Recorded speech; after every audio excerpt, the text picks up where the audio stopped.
The first one we're going to be doing is the handstand shrugs. Now we did this in the general preparatory phase, but sometimes if something's too challenging to where you can't do 15 to 20 repetitions, it may serve you better if it was put into this phase where we're doing 8 to 12 repetitions. So I'm going to show you what this looks like. I'm going to do it against the wall. So I'm going to go up into the handstand, and I'm going to have my hands close to where they're right under my shoulders. I'm going to pull in my rib cage and also tuck my pelvis. Now from here, this is a regular handstand, I suppose, and then I'm going to shrug. And hopefully you can see there is a difference. So I'm going to go down and up and down. There's 2, 3, 4, 5, 6, 7, and 8. And then I'm going to come down.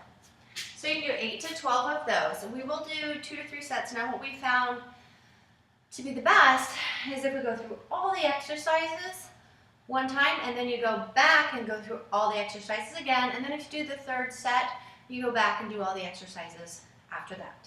Okay? So that is the handstand shrug. Now, after that, we're going to do something called a spider walk, and this you've probably seen kids do it in gymnastics. So, if you're able to do a back bend, if your shoulders are flexible enough that you can do a back bend, and you would know this, you can watch yourself doing a back bend, but also we want to be able to have the shoulders to where they can go behind the ears. A good way to test this out is you can put your butt on your pole, you can put your hands above your head, and I'm going to straighten my arms and turn slightly so you can see this. I'm going to straighten my arms and push my chest away. Now I have my ears between my arms.